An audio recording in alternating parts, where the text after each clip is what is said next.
Sigrid Gérardin, bonjour. Bonjour. Alors nous débutons notre troisième semaine de confinement. Euh, Quelle réalité recouvre la notion d'abord de continuité pédagogique pour tous les PLP et tous leurs élèves? Alors peut-être avant d'entrer directement dans ce lien scolaire qui est très difficile, vous vous doutez bien, en lycée professionnel, on a un message important à faire passer à tous les professeurs de lycée professionnel, c'est assurément que la priorité doit être centrée sur la santé de toutes et tous. Aujourd'hui, beaucoup d'inquiétudes pour nous, PLP, comme tous les enseignants, parce que la semaine a été marquée par des ordres, des contre-ordres, des injonctions, parfois se rendre dans les établissements, alors même que les consignes générales étaient de maintenir le confinement le plus possible.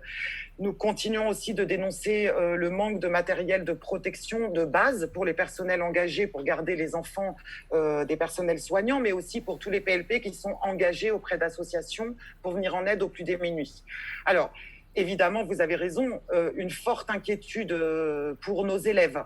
Et comme toujours, les PLP ont déployé beaucoup d'énergie et beaucoup d'inventivité pour mettre en œuvre ce lien scolaire. Mais force est de constater que les outils numériques publics à notre disposition sont peu opérants. Deuxièmement, que les contenus proposés sont parfois très éloignés des programmes que l'on enseigne en lycée professionnel, et aussi que certaines disciplines professionnelles ne peuvent pas de toute façon être enseignées à distance. Et là, je pense notamment à la maintenance, je pense à la conduite routière, je pense à l'hôtellerie-restauration, à tous les métiers du bâtiment aussi. Ça ne peut pas être remplacé par des vidéos envoyées à nos élèves. Mais c'est vrai que le plus inquiétant dans ce lien scolaire, c'est certainement l'impossibilité pour bon nombre de nos élèves d'entrer directement en lien avec nous. Ils ne peuvent pas parce qu'il y a un réel manque de matériel dans les familles. Il y a un manque aussi de connexion Internet, et la fracture sociale qui a été mise en lumière dans cette période de confinement est très marquée justement pour nos élèves de lycée professionnel. Donc un message important encore, je crois, à donner à tous les profs de lycée professionnel. Aujourd'hui, nous faisons toutes et tous le maximum. Donc attention, préservez-vous aussi de la surcharge de travail induite et avérée par l'enseignement à distance. On l'a dit, on le redit, hein, à l'impossible, nul n'est tenu. Et demain, je crois que demain, plus qu'hier, ensemble, nous devrons exiger un grand plan exceptionnel de financement et d'investissement dans l'enseignement professionnel, aussi bien en matériel qu'en moyens humains pour faire réussir tous nos élèves. Alors présentement, quelles sont les mesures que vous souhaiteriez voir mises en place pour améliorer dans ce contexte exceptionnel l'enseignement à distance? De façon urgente, il serait nécessaire que le ministère débloque des moyens financiers pour pouvoir équiper toutes nos familles, qu'il exige aussi des opérateurs de mettre en place des connexions aussi à toutes les familles qui en sont privées aujourd'hui, soit faute de moyens, soit parce qu'elles en ont été privées, faute de paiement de certaines factures.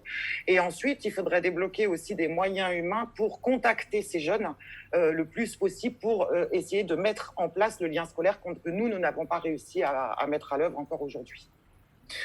L'activité syndicale est très importante en ce moment, malgré le confinement.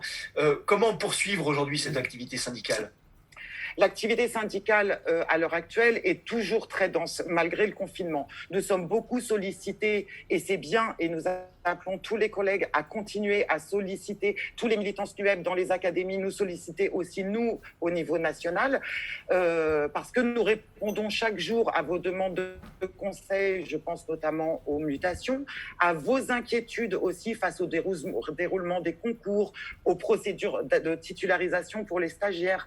Nous écoutons aussi la colère légitime face parfois à des équipes d'inspection ou de direction qui, trop zélées, profitent de cette situation pour exiger des tâches qui vont au-delà des missions. Donc nous sommes présents, continuez à nous solliciter. Nous continuons aussi notre rôle de représentant des personnels et je pense à une instance très importante à laquelle on participe au moins une fois par semaine, c'est les comités d'hygiène, santé et sécurité au travail, qui ont toujours eu un rôle important, mais qui dans la période est révélatrice de ce rôle que nous continuerons à vouloir garder même après le confinement.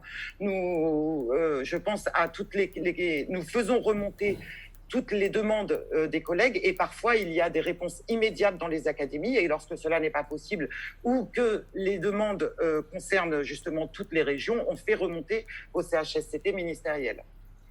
Et nous continuons des dossiers aussi qui étaient déjà engagés depuis longtemps. Je pense notamment à une lutte que l'on a gagnée par le vote d'un arrêté en septembre au Conseil technique ministériel, celle de l'élargissement de la prime des profs principaux aux enseignants référents en SECPA et en EREA. Aujourd'hui, c'est acté par ce vote, mais malheureusement, ce n'est toujours pas concrétisé sur les fiches de paye.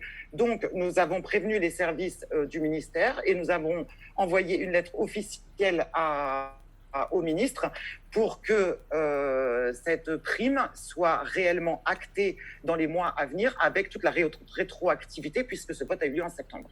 Sigrid Gérardin, il y a une inquiétude légitime qui tient à la tenue du baccalauréat. Qu'en est-il aujourd'hui? Est-ce qu'il y a des éléments d'information qui vous ont été donnés et quelles sont les positions que vous avez sur le sujet? Alors, on est en lien depuis la semaine dernière sur différents scénarios, bien sûr, en fonction de la crise sanitaire, sur les examens. C'est-à-dire que nous, ça concerne le diplôme intermédiaire, ça concerne le DNB Pro, ça concerne le CAP, ça concerne le Bac Pro.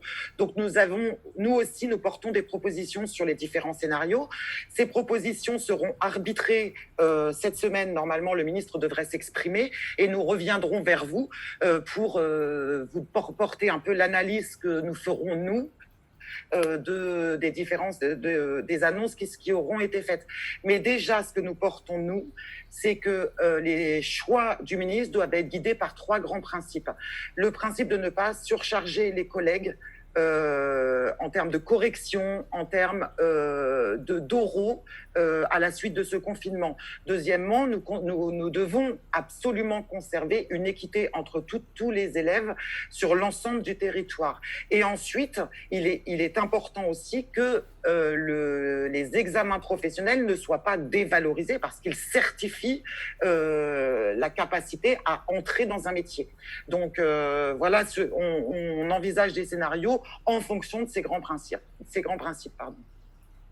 Sigrid Gérardin, merci. Et puis nous nous retrouvons donc très prochainement pour faire un nouveau point. Merci, au revoir. Très bien, merci. Au revoir.